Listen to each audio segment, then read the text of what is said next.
Hello, and welcome to another episode of Small Steps, Big Changes with Kayleen.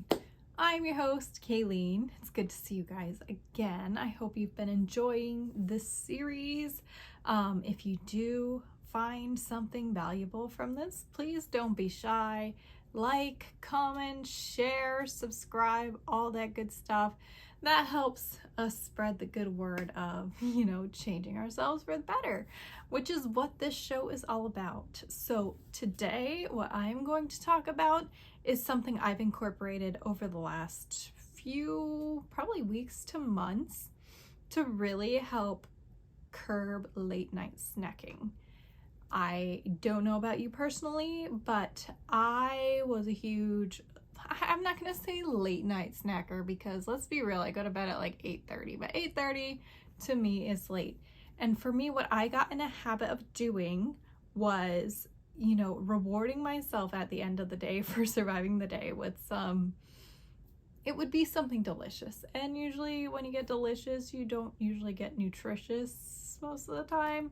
More than likely, it was going to be like a rice cake with some peanut butter and chocolate chips, or maybe it was something a little naughtier, like an ice cream cone, or, I would always sandbag my macros for something super delicious, which, one, led to me feeling not fulfilled throughout my day, because obviously, especially if I was having peanut butter, even a half serving of peanut butter is about 8 grams of fat. So that was 8 grams.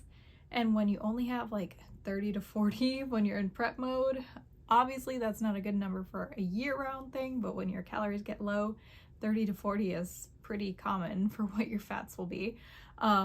When you're sandbagging 8 of them for the end of the night, that's gonna leave you in a pretty compromised position throughout your day, which I would feel physically. I'd be like dying. And of course, obviously, rice cakes have some carbs, chocolate chips have carbs and fats. So I was like squirreling away big chunks of my macros so that I could have this late night snack, which was delicious. But I started thinking about things, and one of the things that was weighing heavily on me was the fact that your digestive system also needs to rest. So when you're eating when I was eating these little feasts before bed to celebrate the day, I was really causing some gastrointestinal distress and not giving my body the time to heal, or not heal, but like digest before going to sleep. And so obviously, my history, or maybe you don't, but I do suffer from like occasional bloating, and I should say more than occasional, but basically my GI is a work in progress.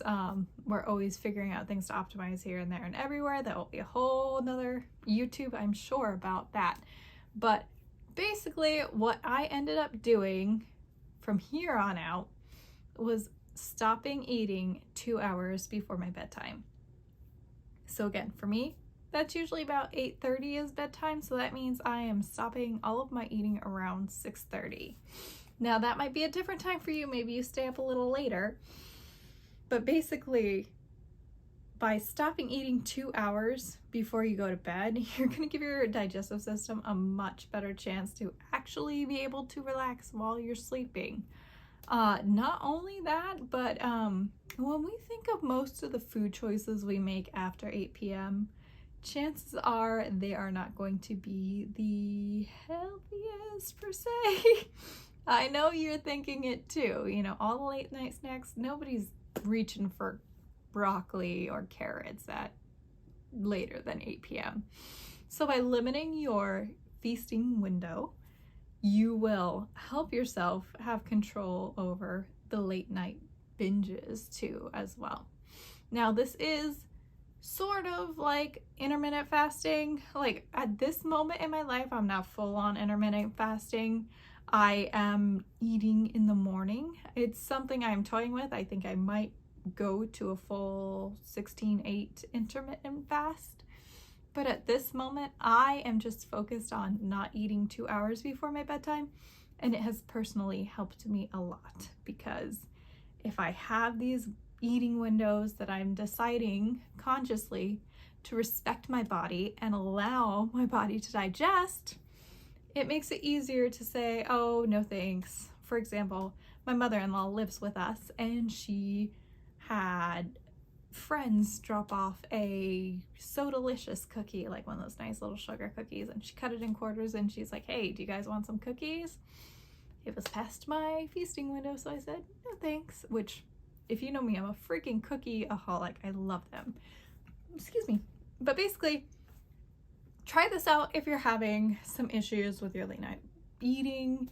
Retrain the mindset. You're not restricting, you're respecting your body by giving it time to digest. And if it helped you out, of course, share, comment, subscribe, and let me know what you think. Also drop in the comments what topics you want to see for the future, and we'll see you next time. Why did I do finger guns?